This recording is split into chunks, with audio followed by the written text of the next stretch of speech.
Hey everyone, it's Alan over at Cobblers Plus, and today we're going to be working on a pair of Gokey Boots. Let's check them out.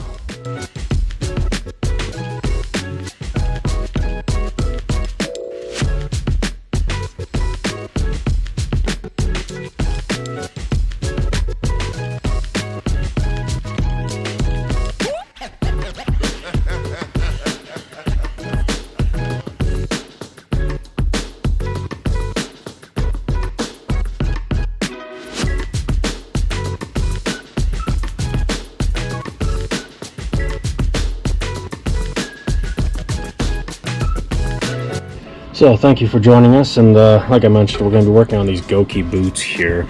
I've worked on Gokeys a handful of times. I actually have a very weird project on a pair of Gokeys that are a very different construction. I'll post some pictures, especially at the end, and then right now while I'm talking too. But these Gokeys, we're going to be putting on the Vibram 2070S Trento. I keep forgetting the name. Trento. I don't know why I keep forgetting that name, but this guy here, which is kind of aggressive looking at the bottom. I've done a video on it as far as the Soul Talk Sundays, so if you want to check that out, I'll leave a link in the description. But it's got that more aggressive look from the bottom, but from the side view actually it doesn't look too bad at all. It's not as aggressive looking there. So this gentleman wanted to have something that's going to be very durable and have good grip, and you can see he had the Vibram 430 mini lug sole on here and heel, so we're going to go ahead and tear all that off.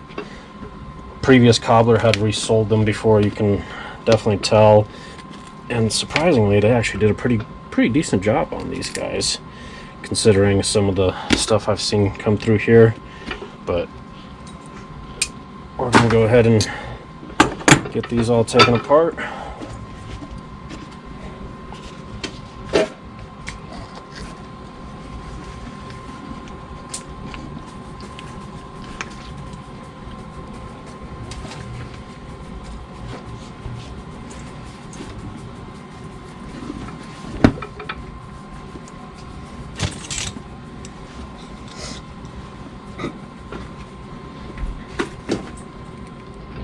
So it looks like I'm actually going to have to go ahead and sand these because the midsole on here that the sole is stitched to, it is a composite material here. It's not a leather, and so there's just too much stretch trying to get that knife wedged in between the sole and the composite midsole. So I'm going to go ahead and sand off all the stitching here, and then that way I'll go ahead and just peel off the sole instead of trying to cut through it. So we'll do it that way instead. I'm going to go ahead and sand that. I'm not going to readjust the camera, do all that stuff for you guys to see, but you'll see what it looks like after. All right everyone, so I've gone ahead and sanded it up. You can see right here. So my goal was just to sand out the stitches all around and everything, so that, you know, obviously the stitches aren't holding everything together. And thankfully the previous cobbler, he just did a top stitch, not a channeled stitch, so it makes it a little bit easier. I don't have to sand it as deep or anything. Now I've already started to pull apart the sole, but because the midsole on here is a composite, it's a little hard just because that composite midsole is trying to stretch along with the sole, so it's taking a little bit of time to carefully pull it up. Now the goal would be ideally to remove the midsole and stitch a new one on there. However, the way these guys are constructed, I would actually have to take apart the stitching all the way around here, because internally, you see that insole there, the light color, that insole actually wraps up the sides of the boot all around inside here and is stitched right at that seam here. It's not just glued in like most shoes are. So redoing that basically is taking apart the entire boot and then afterwards having a hand stitch, which is doable, but the cost is going to be very, very high to do. And so we're going to have to be careful with this midsole and try to take it all apart. I am going to stitch a new midsole onto this midsole, however, as well, because the sole, since we're putting on a unit sole is obviously where it's the sole and heel attached together, and so in that case I got to make sure I have a nice strong sturdy midsole attached to it. And so we're gonna stitch on a midsole to this midsole, but for now I'm gonna go ahead and struggle through this and pull off this sole and carefully make sure it's removed, and we'll go from there. All right everyone, so got the soles all off and everything on these guys right there, so I don't really need those anymore. But I'm gonna go ahead and seal up the stitches here because this part is Blake stitched. This is what's called a Blake rapid stitch. So the midsole is Blake stitched on, which means the stitches go clear through on the inside here, which you can't see because of the way the liner is designed. And then afterwards the sole is put on and then stitched onto that as if it looks like it's Goodyear welted. So that's what this design is. There are pluses and minuses to it. One of the major minuses is that there's usually not so much cork filler or anything in there for any kind of support or comfort in these designs. However, this one does surprisingly have some cushioning in there right underneath that liner, so at least there's that. But a lot of other brands out there, they don't really do that. You just have the straight midsole, and it doesn't feel comfortable to some people, but it's a really nice rugged build. This is also the thread I pulled out here. That was stitched all the way around. So if you're wondering, this is over 6 feet of thread just to stitch around the boot here. And 6 foot 9 inches, 81 inches is what it measured out to. So if you ever wondered how much thread is used, it's over 6 feet. And these aren't even that tight of a stitch here. They're actually pretty large. The tighter the stitch is, the longer the amount of thread would be that's used. So I thought some of you guys would be interested in knowing that. But for the time being, I'm going to go ahead and get these stitches here sealed up to make sure that they don't unravel or anything like that, because I do have to kind of sand out this bottom a little bit, and I'm going to avoid the stitches as much as possible. But definitely want to make sure these stitches are secured and don't unravel. This is the same thing that we do when we do metal toe plates on a brand new pair of shoes, because when we have a brand new pair of shoes, if they're Goodyear welted or Blake stitched, we do cut through the stitches a little bit, and so this right here is what we do to secure those as well. There we go. We're gonna let that dry for a little bit, and I'm gonna take that to the sander, kind of get all that old glue off, and then from there we're gonna go to the bath and do a Swedish bath on these. All right, everyone, so these are all dry now. Got them out of the bath. You know, they're somewhat improved, but not 100%. They're still going to need some conditioner and light cleaning and everything like that. But at least the minerals that were in the leather are all out of it now and stuff. So I've got the midsoles in the oven. It's time to go ahead and stick these. Now, for the midsoles, I was originally thinking that I might do a leather one. But then after kind of working on these and everything, the leather might be just a little bit too much for these boots here. So we're going to go ahead and use another composite one here. And the composite that we use is just a little bit stiffer than what's on here, so that's going to be good. We just need a good base to work off of to get that sole onto the boots. So I'm going to go ahead and stick this on the press while it's nice and hot. Press it out and let it cure overnight. Definitely have to let it cure overnight because this is composite on composite, and it's always a good idea to do that. But yep, now I gotta be patient again. Sometimes it's mostly all just waiting and waiting. Like the bath, we gotta wait for that. Then we gotta wait for it to dry. Then we gotta put this midsole on, wait for that to dry. It's a lot of waiting, unfortunately, but patience is key to get it done right.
Alright everyone, so my table's a little bit of a mess because I got another project I'm working on, so I gotta keep a few parts sitting without moving that I had to solder, and I don't like soldering sometimes. I'm not a metal smith or anything like that. I'm a cobbler.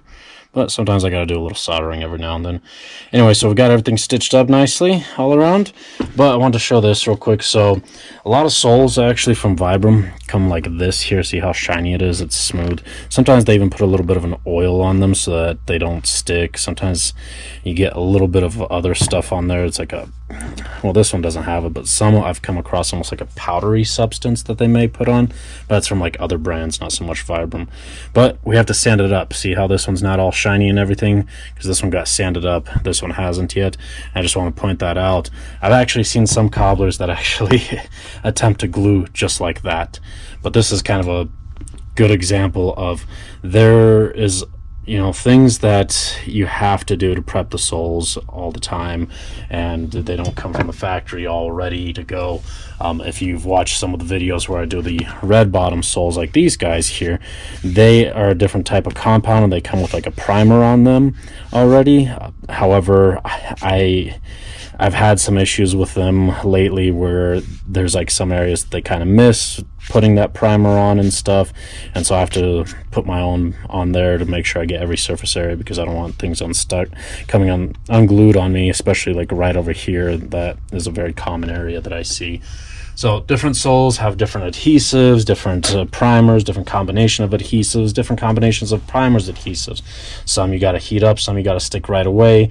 Some of them you have to press out, some you have to hammer out, and you know, there's so much going on. Sometimes you can stick a certain adhesive or material or sole together, and after about 5-10 minutes you could quite literally take it straight to the sander and you'll be fine. But other ones you have to let cure sometimes overnight, and there have been some combinations that I've had to let really cure for, I mean, I'm talking about at least 3 or 4 days before I can even do anything with them, and it's just weird stuff. But thought I'd point that out, and I thought maybe some of you might be interested on knowing that. So I'm gonna go ahead and sand this one out, get everything glued up, and then we can start sticking the soles together. For those of you who are also wondering and saying, why aren't the heel blocks solid also? See how it's hollowed out? This is the top, and the bottom is hollowed out. If you've watched any of my Soul Talk Sunday episodes, which I want to start doing again, this is one of the soles that I had mentioned. They have to do that to reduce the weight of the heel, because these soles are intended to go on a large variety of shoes and boots as well, and it's already fairly heavy considering how much rubber there is already on this sole. Now, if they added this crevice filled up with, you know, rubber material, it's gonna be definitely a lot heavier.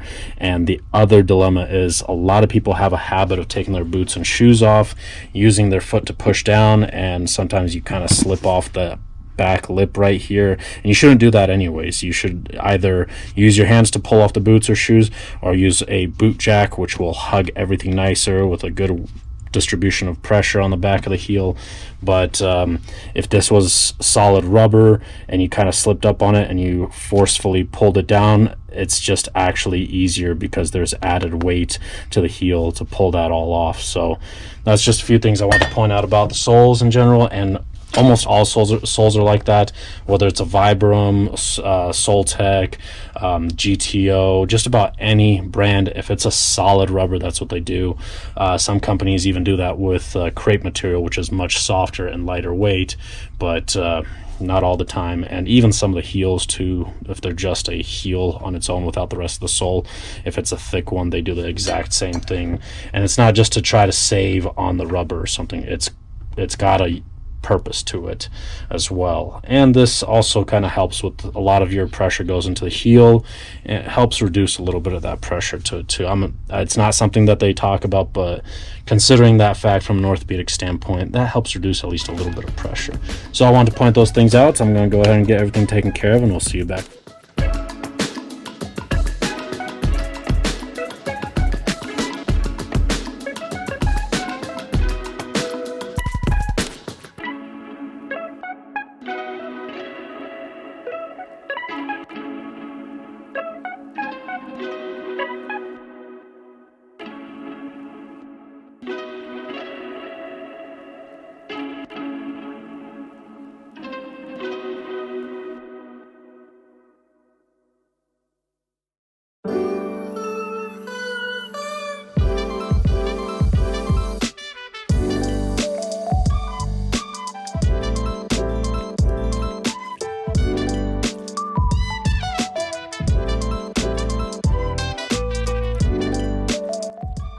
All right, everyone. So we got these finished out. Got that Vibram sole on, and I got a dust or something, but it ain't ever gonna work here in the shop to dust up. It's dust everywhere. So basically, that's our resole on these Gokey boots.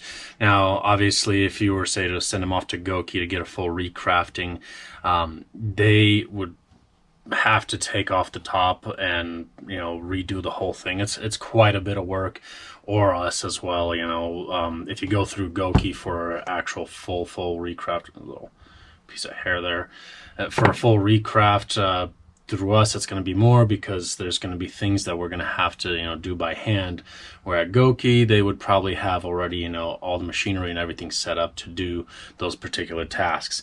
My biggest dilemma would probably be, though, for their recrafting, and I'm not sure what they would do, is the stitching around here, because as I showed before in the video, that in order to remove this midsole that's stitched to the boot, so we've got 2 layers of midsole, and then the sole, the midsole that we put on was stitched around on the outside as if it's a Goodyear welted, which is technically Blake Rapid stitch. So in order for them to remove and replace that, they will have to take out either a portion of the liner or this portion of the boot from this stitch down. And so it's quite a bit of work. At Gokey, I'm pretty sure what they would do is just take it off and replace it, possibly completely, because they already have pre-cuts for that for this size of boot and everything. But, you know, to each his own, and it's different. And my biggest concern is if Gokey does stitch this back on, not by hand and by machine, which from the look of it, it looks like it is possibly even hand stitched, just because it's very I don't want to say choppy or lopsided, but it kind of is. It's a little wavy here and there, so I don't know if the camera will kind of show it all around there, but it looks a little funky. So there may be some hand stitch aspect to it, which is still pretty cool. But at the same time, for those of you who are perfectionists and want everything perfect, because I know there's a lot of you guys out there, it's been driving me insane about the smallest little detail, and it's off on a shoe and you guys go berserk. I'm sorry, but you guys are driving me insane. You're driving every other shoe expert out there, whether it's a shoe manufacturer, a leather care expert, a cobbler, a shoemaker, boot maker. You guys got to chill out. Stop comparing, you know, $200 boots to $700 boots type of thing too. I mean, technically we do in a way, but that's just because we got to kick down a notch on those $700 boots and say, like, look, you guys aren't worth $700. So you guys know exactly what I'm talking about. Check out the Viberg video. Made quite a few people very angry about it and stuff. But anyways, overall, I mean, these Gokeys, they're nice, but at the same time, there's certain limitations from even a cobbler's perspective, you know, just because Gokey is going to only provide certain things from the factory. They have actually a Vibram crepe sole, which we do also stock. But if you're wanting to have everything kind of rebuilt by Gokey, for example, they may have limitations on the sole options. For us, the good thing is that because we can still just remove the midsole, if that's all that needs to be done, remove the midsole, at least to the one that's stitched to the top midsole. Once we remove that, and then we can put on a replacement midsole, stitch that to midsole A. We'll say midsole A is the one that's closest to the boot upper. Midsole B is the one that is sandwiched in between the sole and midsole A. So basically stitch midsole B to A, and then be able to put on whatever sole, in other words, as long as the heel height and everything kind of match up, obviously, because I've had weird requests in the past where people just want a massive logger heel on a boot similar to this, and it's just ridiculous. So it's not going to work. But anyways, shanks also, if they're snapped in there too, they're embedded inside a little bit further, so there's gonna be a little bit problems there. The only time that it may work out very well for us to replace the whole entire bottom, including midsole A that we called, is if you're fine with there being stitching on the inside of the boot that goes clear through, so we can stitch that on. You may have to put like a leather insole in over top of it, and so that's the only thing I'd like to give a heads up on. Overall, for the price point, and because it's a Gokey and it's kind of like a little bit of bragging rights, and it's fun to say Gokey boots too, I mean, I would say they're kind of worth it to have. I've done other models too. That was one I did with a ridiculously crazy, customized project. I didn't do, a video on that one, unfortunately, just because I was so backed up, but I definitely took some pictures, so I'll leave that at the end of the video if you want to check those out as well. I'll post the pictures and everything of these first, and then after that will be those other Gokeys. I had to hand stitch those on the outside of the boot. It was a really weird design, in other words. So certain models of Gokeys, they're going to cause some major problems for you as the owner for them, or as a cobbler as well. There's just so many different variables that they do abnormal stuff, very abnormal, very weird stuff when it comes to the build. You might not be able to see it, but we cobblers definitely see it, and it causes some problems in some cases. So keep that in mind. I mean, at the price point, these are the classics. They're definitely, I would say, are worth it. Good leather, uppers, very nice and soft, but also durable. Good liner inside and everything. Very cool design of the liner too. It'd be better if they switched out the midsoles to a leather one, so that it's a little bit more durable long term. That would definitely be a huge benefit, and if there was a way for cobblers to be able to get in there and do a full recraft of the sole without any major problems. But I mean, I want to say that they're worth it, but at the same time I don't want to. I'm kind of like on that cusp of both. This pair I think I found online for about $500 at retail price and everything. They're worth it, but at the same time not. So I'm going to kind of leave it up to you guys, just because at the time I would say they're worth it when you purchase them, but when it comes down to it and you need a sole, if you really damage those boots and beat them up, there are a lot of limitations. I don't know what Gokey's going to be doing when you ship it out to them for their recraft service, but if, like this gentleman, you just have the soles replaced, it shouldn't be too much of a problem. But even then, there's going to be limitations, because if you've had them done a few times, that midsole is a composite, midsole A that we called, that's closest to the upper. There's some limitations with that because it's a composite, and eventually it's going to wear down. Leather will too, but leather tends to hold up a little bit longer, and you can at least condition it. You can't condition a composite or anything to extend its life expectancy. So hope you guys enjoyed the video. I'm gonna go ahead and record the Cash or Trash episode, give it a good rating and stuff. Again, I'm on that cusp of Cash or Trash. We'll see what we're going to give it for sure. If you want to check out that video, I'll leave the link in the description. Usually try to post those videos a day or two later, which tends to work out very well, because apparently it gives everybody a chance to blow up on me and say, no, this is not the case, these are better because of this reason. Or they say, I actually agree with that. I've worn these boots for many years, and it turns out that that is a kind of an issue or something, or it could be 100 different things. So we'll give it a day or two and let everybody rant and rave if they've watched the full recraft video. If you've stayed to the end, thank you for watching. Hope you enjoyed it. Share the video, and definitely check out that Cash or Trash where we actually give them a rating. And again, because I'm on the cusp, we'll see exactly what kind of rating we will in that episode. So we'll see you next time.